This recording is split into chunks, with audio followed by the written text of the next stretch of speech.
ಇಷ್ಟು ದಿನ ಸ್ನೇಹಿತರೆ ನಿಮಗೆ ವಿಡಿಯೋಗಳನ್ನ ತೋರಿಸುವಾಗ ಬಹಳ ಖುಷಿಯಿಂದ, ರೋಮಾಂಚಕತೆಯಿಂದ, ಉತ್ಸುಕತೆಯಿಂದ ತೋರಿಸ್ತಾ ಇದ್ದೆ.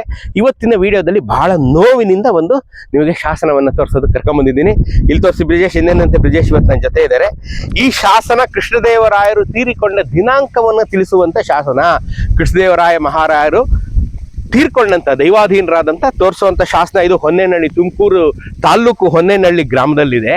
ಇದನ್ನ ಧನ್ಪಾಲ್, ನಮ್ಮ ಸ್ನೇಹಿತರಾದಂಥ ಕೆ ಧನ್ಪಾಲ್ ಮತ್ತೆ ಅವರ ತಂಡ ಇದನ್ನ ಕಂಡುಹಿಡಿದ್ರು. ಮತ್ತೆ ಇದನ್ನ ಬೋರ್ಡ್ ಸಹ ಅವ್ರು ಹಾಕ್ಸಿದ್ದಾರೆ. ಆ ಬೋರ್ಡಲ್ಲಿ ನಾನು ಅದು ಏನಿದೆ ಅಂತ, ಇದರಲ್ಲಿ ಏನಿದೆ ಅಂತ ಆಮೇಲೆ ಓದ್ತೀನಿ. ಇದು ಶಾಸನ.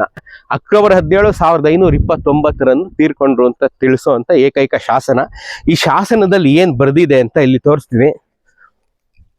ಕೃಷ್ಣದೇವರಾಯ ಮಹಾರಾಯರು ಸ್ವರ್ಗಸ್ಥರಾದ ವಿಚಾರವನ್ನು ತಿಳಿಸುವ ಶಾಸನ ಇದು. 1529 ಅಕ್ಟೋಬರ್ 17 ಆಯ್ತಾ. ಸೊ ಅವತ್ತು ಭಾನುವಾರ ಆಗಿತ್ತು, ಚಂದ್ರಗ್ರಹಣವು ಸಂಭವಿಸಿದ್ದಾಗಿ ತಿಳಿದು ಬರುತ್ತದೆ. ಈ ಶಾಸನ ಇದು, ಈ ಪೂರ್ತಿ ಶಾಸನ ಇಲ್ಲಿದೆ. ಈ ಶಾಸನವನ್ನ ಶೋಧನೆ ಮಾಡಿದವರು ಧನ್ಪಾಲ್ ಅವರು, ಶಶಿಕುಮಾರ್ ನಾಯ್ಕು, ಕಾವ್ಯಶ್ರೀ ಅವರು, ಡಾಕ್ಟರ್ ಆರ್ ಯುವರಾಜ್ ಯೋಗೀಶ್ ಅವರು.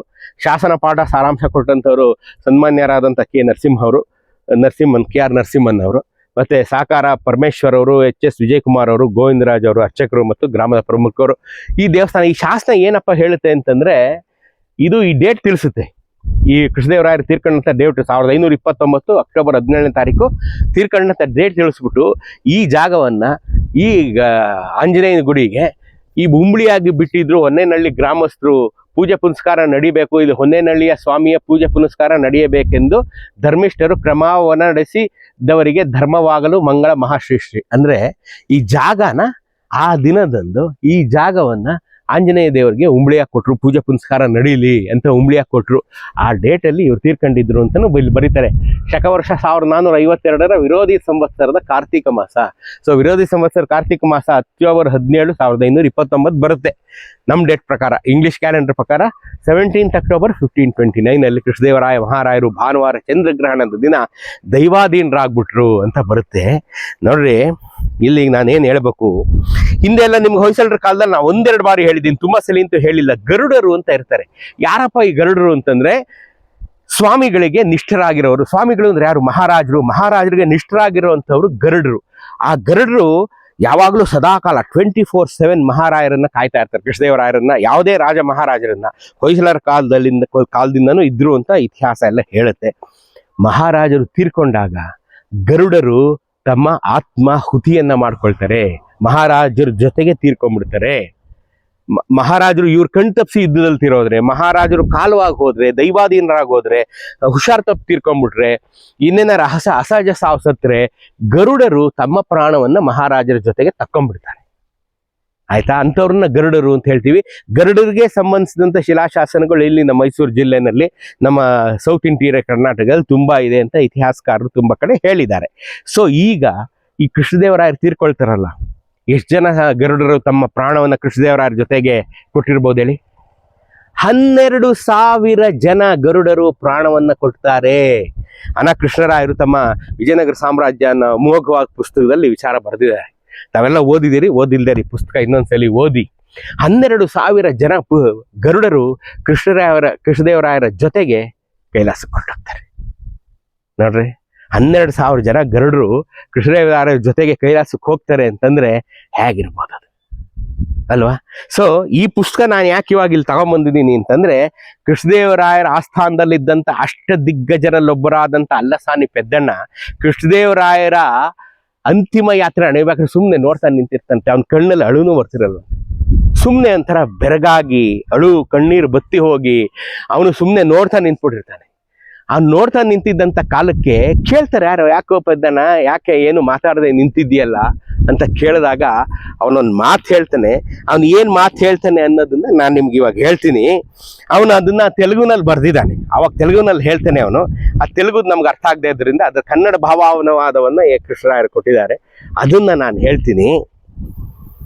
ರಾಜಬೀದಿಯಲ್ಲಿ ನಾನು ಎದುರಾದರೆ ತನ್ನ ಮದ್ದಾನೆಯನ್ನು ನಿಲ್ಲಿಸಿ ತನ್ನ ಕೈ ಕೊಟ್ಟು ಆನೆಯ ಮೇಲೆ ಹತ್ತಿಸಿಕೊಳ್ಳುತ್ತಿದ್ರು. ರಾಜಬೀದಿಯಲ್ಲಿ ಕೃಷ್ಣದೇವರಾಯರು ಹೋಗ್ಬೇಕಾದ್ರೆ, ಆನೆ ಮೇಲೆ ಕುತ್ಕೊಂಡು ಹೋಗ್ಬೇಕಾದ್ರೆ ನಾನೇನಾರು ಎದುರುಗಡೆ ಬಂದುಬಿಟ್ರೆ ತಮ್ಮ ಕೈ ಕೊಟ್ಟು ಆನೆ ಮೇಲೆ ಹತ್ತಿಸ್ಕೊಂಡ್ಬಿಡ್ತಾ ಇದ್ರು. ಬಾ ನೀನು ಪೆದ್ದನ ಎಲ್ಗೆ ಹೋಗ್ತಾ ಇದೆಯಾ, ಬಾ ನೀನು ನಾನು ಕರ್ಕೊಂಡು ಹೋಗ್ತೀನಿ ಅಂತ. ಅಷ್ಟು ಪ್ರೀತಿ ಇತ್ತು. ಆಯ್ತಾ. ಮನುಚರಿತ್ರೆಯನ್ನು ನಾನು ತೆಗೆದುಕೊಳ್ಳುವಾಗ ನನ್ನ ಪಲ್ಲಕ್ಕಿಯನ್ನು ಕೂರಿಸಿ ಅದನ್ನ ತಾವೇ ಹೊತ್ತರು. ಮನುಚರಿತ್ರೆ ನಾನು ಬರೆದಾಗ ಮನುಚರಿತ್ರೆಯನ್ನ ನನ್ನ ಜೊತೆಗೆ ಮೆರವಣಿಗೆ ಮಾಡಿದಾಗ ಮೆರವಣಿಗೆ ಪಲ್ಲಕ್ಕಿಗೆ ತಾವು ಒಂದು ಹೆಗಲು ಕೊಟ್ಟಿದ್ರು ಕೃಷ್ಣದೇವರಾಯ ಮಹಾರಾಯರು, ತಾವು ಒಂದು ಹೆಗಲು ಕೊಟ್ಟಿದ್ರು. ಹಾಗಾಗಿ ಕವಿಗಂಡ ಪೆಂಡೆಯಕ್ಕೆ ನೀನೇ ಅರ್ಹನೆಂದು ಹೇಳಿ, ಅಂದ್ರೆ ಕಾಲಿಗೆ ಕಡಗ, ಬಂಗಾರದ ಕಡಗವನ್ನು ತಾವು ಸ್ವಂತ ತಮ್ಮ ಕೈಗಳಿಂದ ಬಂಗಾರದ ಕಡಗವನ್ನ ನನಗೆ ತೊಡಿಸಿದ್ರು ಮಹಾರಾಯರು. ನಾನು ತೋರಿದ ಕಡೆ, ನಾನು ಕೈ ತೋರಿಸಿದ ಕಡೆ, ಈ ಕೈ ತೋರಿಸಿದ ಕಡೆ ಒಂದು 10 ಗ್ರಾಮ ಇದ್ರೆ ಆ ಗ್ರಾಮ ನಿಂದೆ, ಈ ಕೈ ತೋರಿಸಿದ ಕಡೆ ಒಂದು 10 ಗ್ರಾಮ ಇದ್ರೆ ಆ ಗ್ರಾಮ ನಿಂದೆ ಅಂತ ಎಲ್ಲ ಗ್ರಾಮಗಳನ್ನೆಲ್ಲ ನನಗೆ ಉಂಬಳಿಯಾಗಿ ಕೊಟ್ಟಂತ ಮಹಾರಾಯರು, ಕವಿ ಪಿತಾಮಹ ಕೃಷ್ಣದೇವರಾಯರು ವೈಕುಂಠಕ್ಕೆ ಹೋಗ್ತಾ ಇದ್ದಾರೆ. ನಾನು ಈ ಜೀವಂತವಾಗಿ ಇನ್ನೂ ಬದುಕಿದ್ದೀನಲ್ಲ, ಎಂತ ತುಚ್ಛ ನಾನು ಅಂತ ಅನ್ಸ್ತಾನೆ ಅಲಸಾನಿ ಪದ್ಯನ. ಎಂಥವನಪ್ಪ ನಾನು.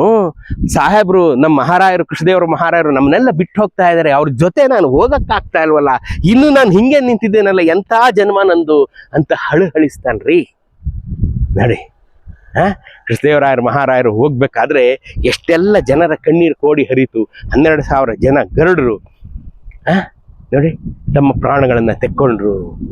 ಅದಕ್ಕೆ ಸಾಕ್ಷಿಯಾಗಿ, ಆ ದಿನಾಂಕಕ್ಕೆ ಸಾಕ್ಷಿಯಾಗಿ ನಾನು ನಿಮಗೆ ತೋರಿಸೋದಕ್ಕೆ ಈ ಶಾಸನ ಕರ್ಕೊಂಡ್ಬಂದಿದ್ದೀನಿ.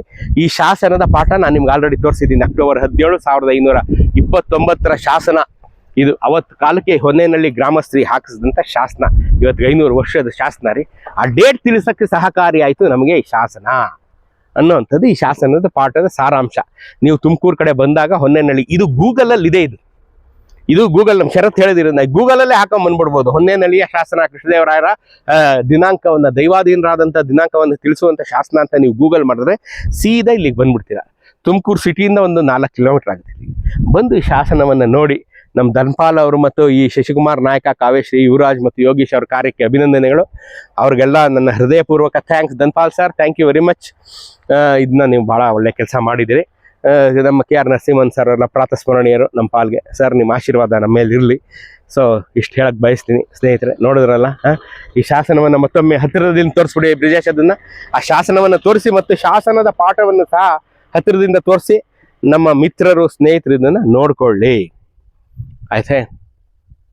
ಇದು ಆಂಜನೇಯ ಸ್ವಾಮಿ ದೇವಸ್ಥಾನಕ್ಕೆ ಬಿಟ್ಟಿದ್ದ ದತ್ತಿ ಆಗಿದ್ದರಿಂದ ಶಾಸನದ ಮೇಲ್ಭಾಗದಲ್ಲಿ ಆಂಜನೇಯ ಸ್ವಾಮಿಯನ್ನು ಕೆತ್ತಿದ್ದಾರೆ. ಶಂಖಚಕ್ರಗಳು ಆ ಕಡೆ ಈ ಕಡೆ ಇದೆ. ಈ ಕಲ್ಲನ್ನ ಇವರು ಕೆತ್ತಿ ನಿಲ್ಲಿಸಿ ನಮಗೊಂದು ಅಭೂತಪೂರ್ವವಾದಂಥ ದಿನಾಂಕವನ್ನು ಬಿಟ್ಬಿಟ್ಟು ಹೋಗಿದ್ದಾರೆ ಈ ಶಾಸನದಲ್ಲಿ. ಈ ಶಾಸನ ಬರೆದಂಥ ಪುಣ್ಯಾತ್ಮರು ಅಭಿನಂದನಾರ್ಹರು ಅಂತ ಹೇಳ್ಬೋದು. ಇದೊಂದ್ಸಲಿ ತೋರಿಸ್ಬಿಡಿ ಮೇಲಿಂದ ಕೆಳಗಡೆವರೆಗೂ. ಆ ಫೋಟೋ, ಅವ್ರದ್ದು ತಗೊಂಡಂಥ ಫೋಟೋ, ಅದನ್ನು ಎಲ್ಲ ತೋರಿಸಿ.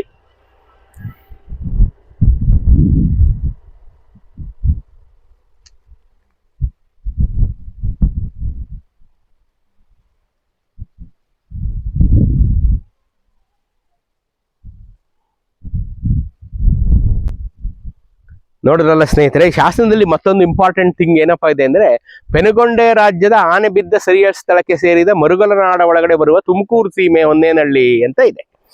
ಪೆನುಕೊಂಡೆ ರಾಜ್ಯ ಅಂತ ಯಾಕೆ ಹೇಳಿದ್ರು ಇವರು ಅಂತಂದ್ರೆ, ಪೆನುಕೊಂಡೆ ಕೃಷ್ಣದೇವರಾಯರ ಅಥವಾ ವಿಜಯನಗರದ 4 ರಾಜಧಾನಿಗಳಲ್ಲಿ ಒಂದು.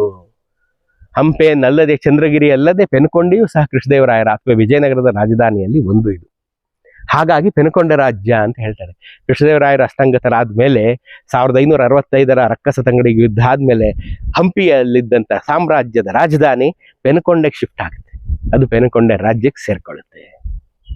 ಆಯ್ತಲ್ಲ, ಬನ್ನಿ ಮುಂದಕ್ಕೋಣ.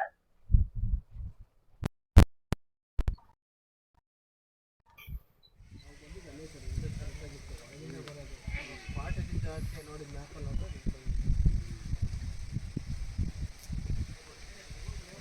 ಮಾಡಿಸ್ತಾರಲ್ಲ